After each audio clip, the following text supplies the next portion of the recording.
Hola, ¿cómo están todos y todas? Es un gusto poder compartir con ustedes una vez más este encuentro con creadores y creadoras. En este caso, de libros sobre música de Valparaíso o en Valparaíso. Esas son unas cosas que también vamos a ir dilucidando. El día de hoy, con otro invitado que nos acompaña en este caso, con un estilo que uno podría pensar que quizás no es tan cercano como otros estilos en el caso de Valparaíso. Ha pasado por distintos momentos, distintas etapas. Y sin embargo, hasta el día de hoy, tiene una fuerza tal que uno puede reconocer músicos con características propias y que se identifican con un jazz en Valparaíso. Pablo Cabello Canisius nos va a presentar este libro, Valparaíso y los albores del jazz en Chile, 1920-1940, que está recién apareciendo, dándose a conocer de hace unos meses atrás, en el mes de septiembre de este año. Nos entrega la posibilidad de poder acercarnos a esta historia del jazz en Valparaíso. Bienvenido, Pablo. Muchas gracias. Gracias por acompañarnos y contarnos sobre este tremendo material, este tremendo aporte que hace, un acto de justicia, quizás a muchos músicos en Valparaíso que han dejado su vida en diferentes estilos. Pablo, bienvenido. Y me gustaría que comenzaras contándonos, presentándote cuál es tu área de desarrollo principal, cuáles son tus estudios, un poco para conocer y de ahí que nos salgan también quizás preguntas respecto a lo que tú nos vas a presentar. Entonces esos y después hablemos sobre tu libro. Gracias, muchas gracias por la presentación. Como tú bien dices ahí, el jazz en la ciudad ha pasado por distintas etapas. Esa de hecho era mi intención inicial cuando partió todo esto de la investigación. Yo estudié historia, a diferencia de quizás algunos de las personas que están exponiendo, que son musicólogos, o bueno, Andrea, ella viene del área de la arqueología social. Entonces, claro, eso también le da un tono quizás distinto a este trabajo. De hecho, mi intención inicial era justamente abarcar la periodificación de los estilos que se han desarrollado en Valparaíso, pero encontré tanto material de los años 20 y 40 como en esta época de choque, una época como muchas, crítica y particular de la ciudad, con todo lo que significó la crisis, el abandono de las prácticas decimonónicas respecto a la cultura, una nueva mirada hacia Estados Unidos. Entonces encontré mucho material, muchas fuentes históricas que me permitieron abarcar y publicar esto, que en un principio era una tesis. Como tú me preguntabas, yo estudié magíster en la Universidad Católica de acá de Valparaíso. Ahí surgió esto como una tesis y luego surgió esta opción de publicarlo como un libro de divulgación, enfocado obviamente en la investigación. Y antes de meternos así como de fondo en el contenido mismo del libro, ¿por qué tú escoges este año 2040? Tú dices que es por la cantidad de material que encuentras, te atrae también una época histórica. ¿Qué de especial tiene, por ejemplo, primero en términos históricos y después en términos musicales, esta época? Sí, mira, como te decía, mi objetivo era estudiar, ojalá, desde lo primero, ese era el primer desafío, digamos, encontrar los primeros registros, sean grabaciones o menciones en la prensa o lo que fuese, hasta el 2021. Entonces, me di cuenta rápidamente que entre 1917, cuando Armando Carrera publica este primer foxtrot que conocemos en Las Torpederas, luego la formación de la Royal Orquesta de Pablo Garrido, y el año 40, 42 más o menos, se puede hablar como de una época del jazz en Chile, también considerando lo que ha estudiado Álvaro Menantó. Una época inicial, donde muchas veces los jazzistas chilenos o quienes estaban hablando del jazz, porque muchas veces también no había un conocimiento tan grande de la musicalidad en ese sentido. El jazz aparece como una idea y por eso la importancia de la historiografía como para estudiar este fenómeno, porque no solamente fue algo que afectó lo musical, o al menos lo que yo podría decir al respecto es cómo se fue configurando una idea del jazz, y que es súper particular, sin necesariamente conocer la música, aunque sí también hay casos de transferencia, evidentemente. Pero la idea del jazz fue muy importante en la nueva modernidad, digamos, de Chile, en las ideas que habían respecto a la nacionalidad, el progreso, el Estado, porque representaba un cambio de eje cultural, representaba una música que estaba pensada desde Nueva York y no desde París, como lo habían sido, no sé, las prácticas culturales, al menos en Valparaíso en el siglo XIX.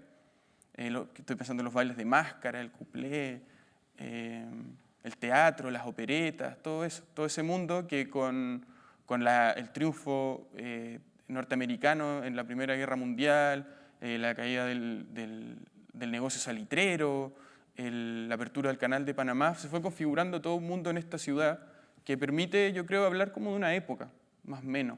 Podría ser entendido quizás también como los orígenes de la bohemia, aunque siempre ese concepto en las investigaciones aparece como con distintos episodios, de 1800 incluso a veces, pero ya hablar como de la bohemia como un concepto que tiene sus dispositivos más armados en el sentido de que participan artistas, músicos, se empieza como a configurar aquí.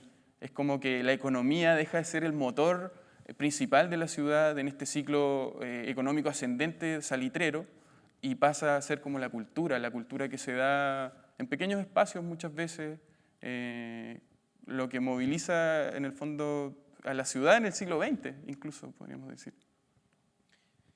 Bueno, y respecto ya al contenido mismo del libro, tú nos trajiste preparado una presentación Sí. que me gustaría que nos pudieras como contar y así nos vamos adentrando un poco de qué se Sí, trata mira, el trabajo que tú realizaste. mi objetivo obviamente era presentar algunas cosas generales, algunas fotos también, porque esto se trabajó, como te digo, desde la tesis. Bueno, ahí está la foto con la que fui publicando el libro, pero esto es muy reciente, fue impreso ahora recientemente en septiembre por Ediciones Universitarias de Valparaíso. Y bueno, el libro trata naturalmente de varias cosas, tiene 6 capítulos. Avancemos en la diapositiva. Un primer desafío era obviamente ver qué había, dónde aparecía siquiera la palabra jazz en toda esta bibliografía que hay, aquí aparecen distintas obras de distintos autores, también desde distintos ámbitos de publicación. Entonces, este libro se inserta un poco en este mundillo de publicaciones que hay sobre la valparaísología, dicen por ahí, o la historiografía de Valparaíso, la musicología con el trabajo, por supuesto, que han hecho Eileen y Cristian. Y, en fin, dentro de todo este mundo de publicaciones había un espacio, en el fondo, para algo así, que ya lo había dejado rebotando, yo creo, el año 2004, Álvaro Menantó, cuando publica su historia del jazz en Chile. Él dedica 5 páginas al jazz en provincia. Entonces yo sentía que allí había un lugar, un nicho investigativo que se podía explotar, y efectivamente lo había. ¿Cambiamos? Lo primero, bueno, en uno de los capítulos se aborda, tú me preguntabas por esta etapa inicial, cómo esto llega. Esa es la primera pregunta, ver qué es lo primero que había, cómo fue llegando esto. Y el argumento tradicional, digamos, del el puerto aparece como natural. O sea, el paso siguiente era comprobar un poco eso, ver alguna fuente específica que dijera, oye, aquí hubo tráfico disquero, hubo películas. Entonces, bueno, nunca hay que desmerecer eso. Hoy día mismo, como a modo como de estar leyendo algo que me sirviese para hoy, leía un artículo de Julio Pinto, que hablaba justamente del ciclo salitrero, Valparaíso como el epicentro financiero del ciclo del salitre. Entonces, eso iba de la mano también con la modernización, un cambio de enfoque de la ciudad, del desarrollo, un cambio en la fisionomía incluso. Hay que pensar también que con el terremoto de 1906 la ciudad está cambiando y sonoramente va a cambiar también porque iban a llegar toda esta moda norteamericana. Los historiadores, el historiador que ha investigado esto, que es Stefan Rinke, justamente lo estudia bajo esa perspectiva. la influencia norteamericana en Chile. No por nada, él dedica un capítulo al jazz que está destinado a estudiar la cultura norteamericana y su influencia en Chile, y termina hablando del neoliberalismo de Pinochet. Entonces, tiene que ver con muchas cosas, por eso es como un tema de historia cultural, así, yo creo que ha tenido más publicaciones también en el último tiempo. Jason Borch, un musicólogo norteamericano, habla de eso, y él dice, el jazz entra a Latinoamérica y en muchos lugares se sienten identificados con ese sonido porque Latinoamérica es el paradigma de una modernización inconclusa. Entonces el jazz, al ser una música moderna que representa la vertiginosidad, el automóvil, la fotografía, el cine, y también al mismo tiempo una música primitiva de origen afrodescendiente, con rítmica africana, incluso uno podría decir, representa un poco esos mundos. Es como Valparaíso, pienso yo, modernizante y progresista en el plan, y marginal y primitiva y pobre en los cerros. Entonces, por ahí es la importancia de esta foto, que es de 1920 y que muestra ese tráfico que aún se mantenía en esa época. Vamos con la siguiente. Aquí una cita de Salvador Reyes, que eso también es una particularidad quizás de este libro, que ocupa literatura. Estamos hablando de narradores, poetas como fuente. Yo hice una revisión de las publicaciones de este tiempo. Esto es de Valparaíso, Puerto de Nostalgia, que la primera publicación es de 1936, cuando se llamaba Piel Nocturna. Pero ese nombre de esa novela apareció en 1952, si no me equivoco, con unas modificaciones que hizo Salvador Reyes en Francia.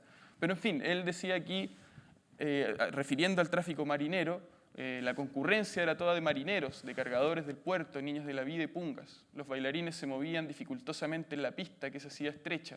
Algunas parejas estaban compuestas por 2 hombres, otras por 2 mujeres.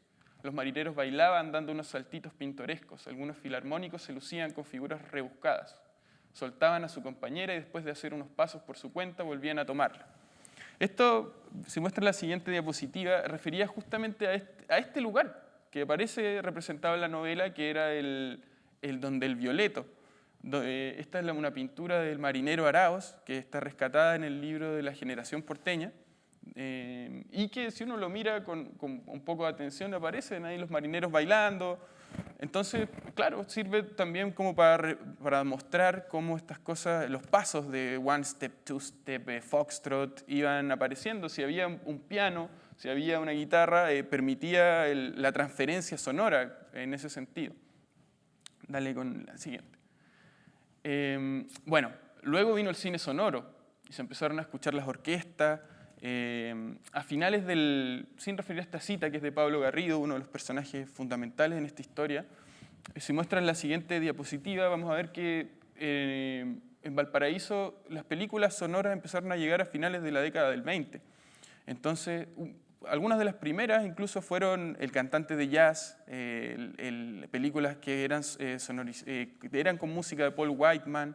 Entonces, la gente que venía desarrollando este sonido, quizás me había faltado mencionar que la primera orquesta conocida de jazz, o que se tiene más registro, es la de Pablo Garrido, justamente el de la cita anterior, que es de 1924, y ellos mismos se regocijaban cuando llegó el cine sonoro porque por primera vez podían escuchar una orquestación americana real. Él lo menciona en una de sus crónicas más famosas. Y claro, ahí estaba, además que esto representaba otro fenómeno que venía de la mano del jazz, que era la cultura de masas. Y todo lo que eso representaba con la prensa, con los grandes espectáculos, con la cultura norteamericana, el ídolo moderno, todo eso. Algunos músicos de jazz como Glenn Miller, Benny Goodman de la década del 30 iban a estar metidos en esto que era la cultura, ser recibidos como ídolos en un país era como algo novedoso, algo nuevo. Este era el Salón Septiembre, una de las primeras salas en Valparaíso también que contó con la tecnología para poder reproducir eso, porque eso era otro tema. Antes se requería de una orquesta para que animaran las películas de cine mudo, que también era un ámbito donde se desarrollaban estos músicos también, era un lugar de trabajo. Por eso que, bueno, esto también tiene su correlato con la formación, por ejemplo, de las big bands, ya que la crisis del 29 dejó sin trabajo a muchos músicos del cine sonoro. Al recobrarse la economía en los años 30, se vio obligado también a contratar a más personas por local. Entonces eso obligó también a como una nueva configuración, incluso escénica, que era la Big Band, con sus secciones, que ya no estamos hablando del formato de banda, así el estilo Nueva Orleans, de no sé, 10 músicos, estamos hablando de un montón. Bueno, Cristian y Elena han estudiado eso también, y eso fue también importante para la agrupación de músicos en, por ejemplo, sindicatos, que exigían, no sé, un contrato, una paga justa, horas de trabajo, etc. El Sindicato de Músicos Profesionales de Valparaíso es del año 34, y un músico de jazz famoso, Pablo Garrido, estaba metido ahí también. Aquí, bueno, un afiche de esta película del El Rey del Jazz de Paul Whiteman, que se presentó en 1930 en nuestra ciudad. Esto es un recorte del diario El Mercurio de Valparaíso. Ahí aparece también cómo se iba desarrollando. Esto es una foto de la Royal Orchestra que les mencionaba, la única que se conoce, de hecho, la única que hay de esta agrupación pionera, rescatada por Álvaro Menantó en su Historia del Jazz en Chile. Gracias a él conocemos de su existencia, de lo que significó y sobre todo el levantamiento de ciertas fuentes que hablan de la Royal Orchestra. O sea, estos tipos, el año 24, Pablo Garrido, el que aparece ahí con el violín, él fue quien documentó la historia de esta agrupación en unas publicaciones que él hacía que se llamaba El Recuento Integral del Jazz en Chile, que se publican desde el año 35. Y ahí él hablaba de la historia de esta agrupación, de que tocaban en el balneario de recreo, que tocaban en los baños del parque, que tocaban en el Cabaret Royal. De hecho, de ahí el nombre. Hace poco me hicieron una entrevista para el Balmaceda Arte Joven, y yo fui con ellos al antiguo Cabaret Royal. Es un lugar que actualmente es una casa de remates, que está abajo de lo que antes era el Persa, ahí en calle Victoria. Fue el Persa y antes era el Cinema Star y, si no me equivoco, Teatro Rivoli. Allí, en el subterráneo, estaba el lugar donde surge esta orquesta, que se puede entrar todavía a comprar, no sé, cosas de remate. Y bueno, la primera orquesta, ¿no? Con violín, con banjo. Esta foto habría sido tomada en el balneario de recreo, Seaside Park. Ahora viene una seguidilla de fotos. Esta la puse porque es como el reverso. Esto está todo en el fondo Pablo Garrido de Santiago. Pablo Garrido, a su muerte el año 82, donó gran parte de su documentación. Allí pude obtener muchas de las cosas con las que se hicieron el libro. Y aquí él, bueno, pone una nota que dice: "Nótese el violín triangular, pintado por Camilo Mori". Entonces era principalmente para mostrar eso. Ellos eran muy amigos. Pablo Garrido era un personaje sin duda como excepcional. Fue escritor en la prensa, investigador, viajero, músico de jazz, escribió sobre la cueca, sindicalista, muchas cosas. Entonces él era como para mostrar un poco eso. Ahora vienen otras fotos también, la orquesta de Abañino, que aparece ahí en la portada del libro, que la elegí también es muy buena esa foto. No sabemos bien dónde habrán estado aquí. Lo único que sabemos es que esta foto es del año 33. También en la prensa se hablaba mucho de los conciertos que daba la orquesta de Abañino, ya sea en el balneario Las Torpederas, en el restaurante La Bahía, en los hoteles de ese tiempo también que ha estudiado Samuel León, que contaban también con la infraestructura, digamos, para recibir una orquesta. Era un sinónimo de modernidad, para atraer al público, contar con una orquesta de estas características.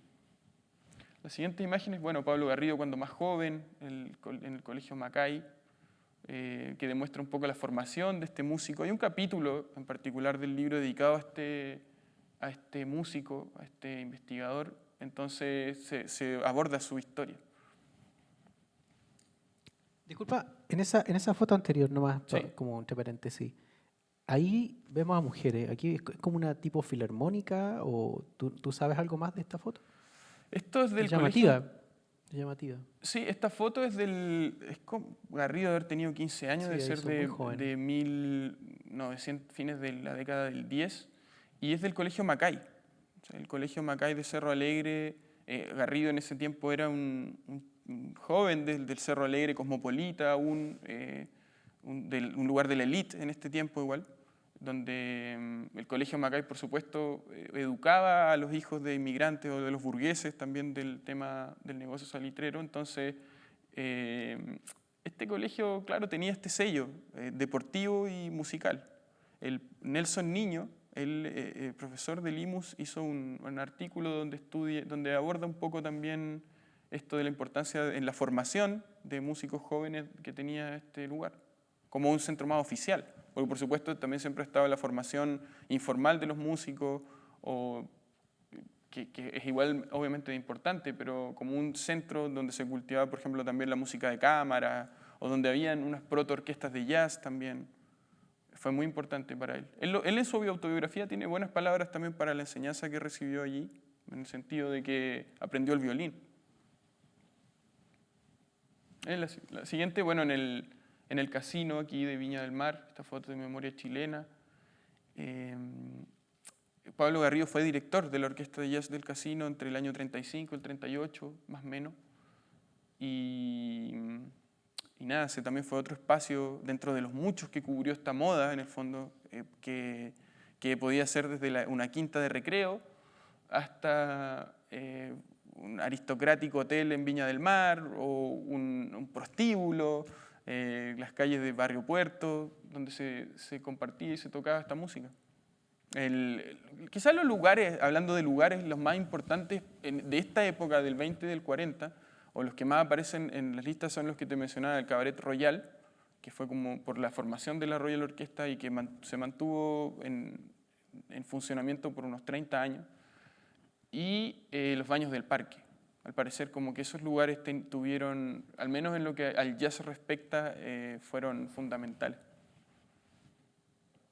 Algunas fotos de otros músicos, Juan Santiago Garrido, hermano de Pablo, el Augusto Brown, que también era guitarrista, uno de los primeros de Chile, Enrique Perretti, Luciano Doric, esa foto que se ve bien borrosa ahí, para mí es importante porque yo actualmente trabajo en la Escuela Arturo Prat y él se habría formado en la orquesta del Hogar de Menores, lo mencionan, y una vez lo busqué en los libros de registro a ver si encontraba a Luciano Doric, pero bueno, no, lo encontré en unos libros de los 30. El Bruno Chau también, y este es Traslaviña, trompetista. Eso, algunas cosas. Bueno, más literatura, pero una breve mención a que esto fue, yo te decía al principio, por ejemplo, por qué es tan relevante para la historiografía o por qué es una materia de estudio tan, no sé, a mi juicio rica, es por las reacciones también que genera. El jazz como fenómeno norteamericano en Valparaíso tuvo sus reacciones, hubo personas que lo enaltecieron como prácticamente lo mejor de la modernidad, como algo sublime, una música que no tenía ni un defecto. En cambio, por otros fue visto todo lo contrario, o sea, como una música de negro, como que unos bailes extraños, exóticos, asociados a la negritud, por sobre todo los sectores conservadores, asociados a la iglesia, que en ese tiempo, bueno, siguen estando, pero en ese tiempo tenían un rol importante. Lo criticaba mucho por todo lo que significaba un nuevo orden de bailes, una nueva muestra del cuerpo en los salones de baile, qué sé yo, los movimientos, la música, la negritud, toda esa historia del jazz era vista como muy crítica también. Pascual Brandivera era un escritor de acá, no tenía mucho de aristocrático, por lo que entiendo, pero sí, él lo criticó en este libro que yo cuando lo vi por primera vez dije, genial, un libro sobre jazz, pero la verdad que trata sobre otra cosa y él lo que hace aquí es justamente desplegar una crítica al estado de la modernización en la ciudad, no solo en la ciudad, en Chile también. Entonces él dice, aquí les va su jazz, que viene igual de envenenado, de como el que se escucha en las callejuelas. Es como que es bien, lo ocupa como motivo para mostrar los daños que tenía la modernización y que también, por supuesto, tenía algo de realidad porque afectó, no sé, el desarrollo, por ejemplo, de la cueca o cosas así. Aunque también compartían escenario y lo que significó, por ejemplo, la radiodifusión o el ajuste de ciertos estilos a la radio, estos nuevos, o al disco, también, no sé, fueron mutando mutuamente de alguna forma. O le imprimió como un nuevo dinamismo a ese mundo. La cueca, por ejemplo, se empezó a grabar en Chile, se tuvo que ajustar al mundo de la radio, hacerse más corta, en fin, la cueca mediatizada. No sé si queda alguna diapositiva. Bueno, eso, para terminar, el mismo Garrido dice en 1930, refiriéndose a Paul Whiteman, que era uno de los pocos que llegaba a Chile, ahí hay que decir que llegaba el jazz de manera formal e informal. Una cosa era lo que se podía comprar, por ejemplo, en una disquería de calle Esmeralda o calle Condel, y otra cosa era el tráfico marinero, esto mismo que yo decía al inicio, de escuchar a un marino en los baños del parque, de escuchar, qué sé yo, un disco traído por un marinero, que también está documentado en algunas novelas, en particular en El mundo herido de Méndez Carrasco. Él habla de que recibió en su casa Cerro Litre a un marinero que le traía un disco de Louis Armstrong y de King Oliver. Entonces, bueno, refiriendo ya como al estado, cómo estaba esto pasando en 1930, Garrido dice, bueno, triunfó su jazz y el mundo tenía que caer bajo sus plantas. Hoy lo tenemos aquí, allá y acá, en discos, por radio, en autopianos, en el cine. Donde quiera que caminamos hay un sincopado, un banjo histérico y una trompeta embrujada que nos dice lo que esperábamos sin saber qué era. Eso es más o menos lo que... De eso trata el libro, más o menos, de todas estas cosas. No, excelente. Yo creo que en el fondo tú abordas varios aspectos. Hay una pregunta que quiero hacerte antes de lo que te iba a preguntar, que incluso es del comienzo que tú lo señalaste. Y puede ser así como muy simple, pero es una cosa bastante práctica, algo tú señalabas. ¿Cómo los músicos aprenden jazz? Porque tú nombraste, por ejemplo, el foxtrot, nombraste varios estilos previos al jazz que incluso se encontraban en partituras publicadas, que hasta el día de hoy podemos encontrar.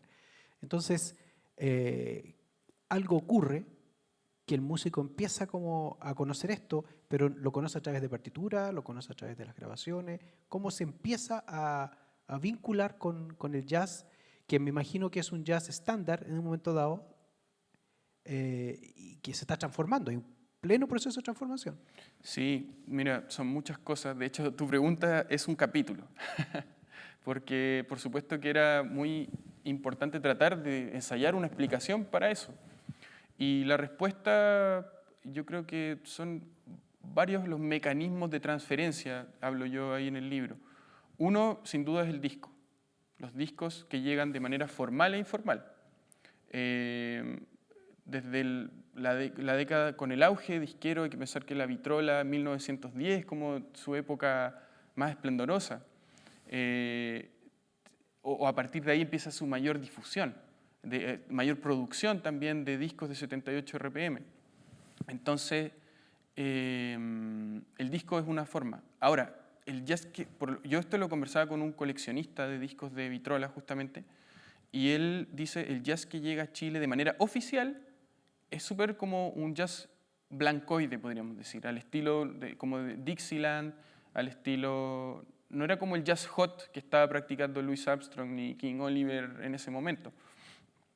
Era un jazz bien blancoide de banda, de ese estilo.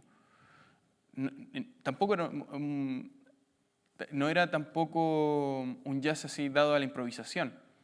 Ese jazz, esa forma o esa música más hot llegó informalmente. Todo hace prever eso a través de estos discos que yo te mencionaba, El mundo herido, donde se habla de que este cabro recibía disco en el Cerro Litre, o que se escuchó a músicos vaporinos que se bajaron y tocaron en los baños del parque. Eso sí está documentado y por supuesto que ahí sí se podía escuchar eso. Eso es una forma. Otra forma, por supuesto, el tráfico marinero, ahí como que ya te lo decía.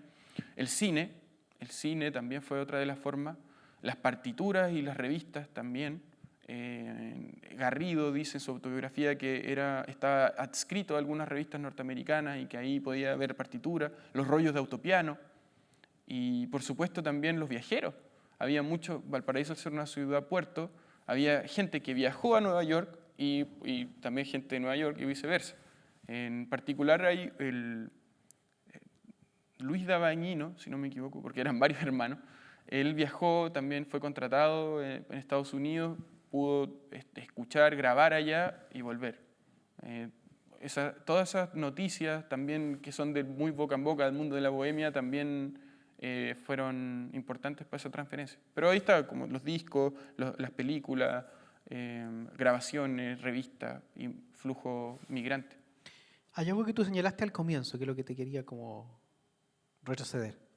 Tú nombras que el jazz llega un poco a hacer un quiebre, un giro, de un momento dado de un tipo de música o un tipo de mirada, sobre todo pensando en esta ciudad puerto abierta, ¿no es cierto?, que mira, siempre se dice que mira al horizonte, hacia, digamos, que miraba a Europa. Y tenemos estilos que vienen desde ahí, desde el fines del 1800, 1900, 1920, por eso te preguntaba qué es lo que ocurre, qué pasa. Hay todo un tema, tú lo nombras, todo lo que va a venir después de la crisis salitrera, etcétera, pero también hay un cambio en esa mirada, no sé, esta es la pregunta que te quería hacer, si hay un cambio de esa mirada hacia Europa y pareciera que el cambio es la mirada ahora a Estados Unidos. Sí, claro, o sea, es como un tiempo eje. El mismo Eric Hobsbawm, historiador inglés, marxista, él habla del corto siglo XX y justamente no es casual que sea la época de 1914 a 1991, la época de hegemonía norteamericana y que se manifestó en distintos aspectos, uno de ellos la cultura.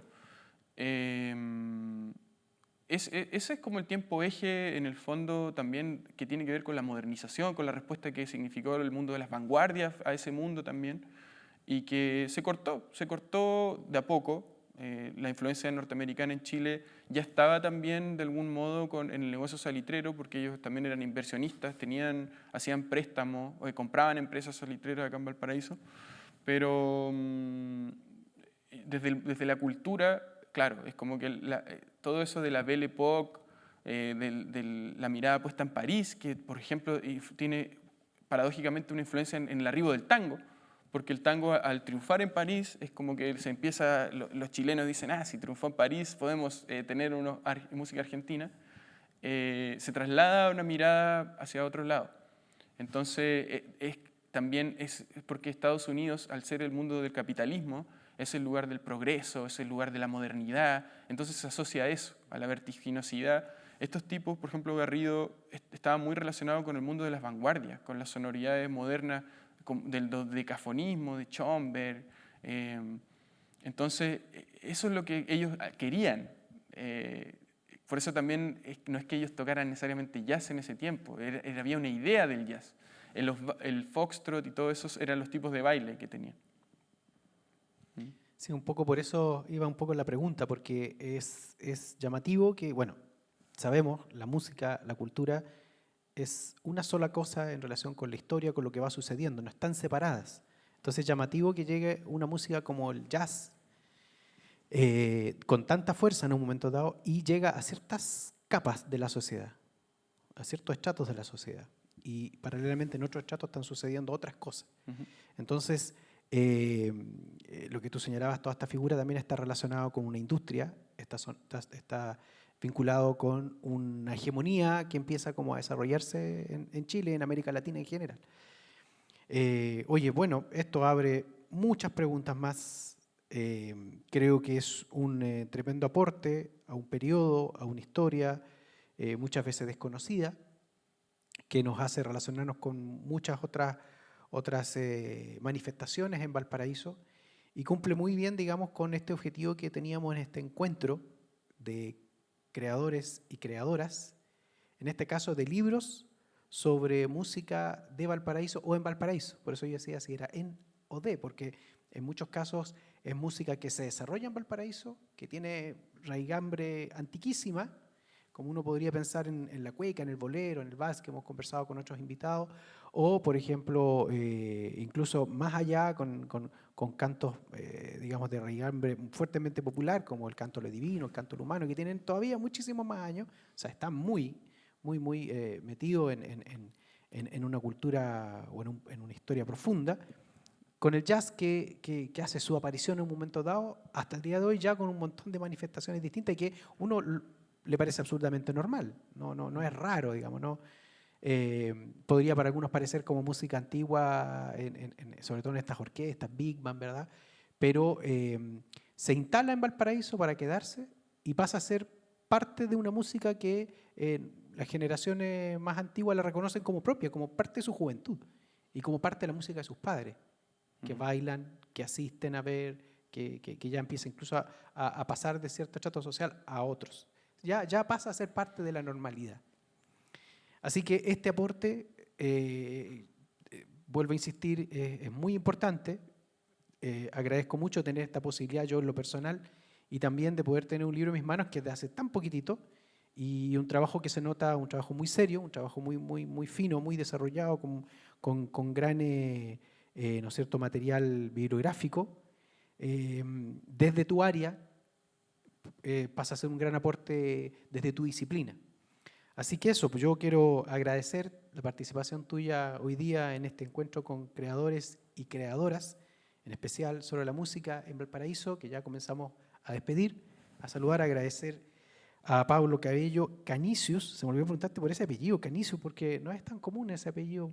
Jamás lo había escuchado eso. ¿Qué origen tiene? Dicen que es griego, pero Dicen. según mi tío viene de Holanda. Ah, mira. Bueno, se han transformado, ¿verdad? Ya pues, vamos despidiendo entonces. Te agradezco mucho una vez más, Pablo, por acompañarnos, por compartir este gran trabajo. ¿Dónde pueden encontrarlo las personas este libro si lo quieren adquirir? Mira, está en algunas librerías ya. Lo está distribuyendo la editorial. Como está recién, digamos, salido del horno, todavía no está en muchos lugares. Ediciones Universitarias de Valparaíso. Claro. Ahí está. Además, también lo tengo yo.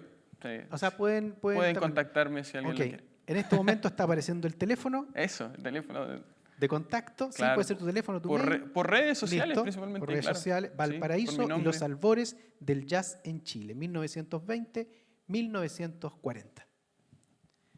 A leerlo, hay harto tiempo. Por ahí hay que dárselo para poder disfrutar estos trabajos. Muchas gracias, Pablo, una vez más. Gracias y a todos ustedes por acompañarnos. Nos vemos en una próxima oportunidad.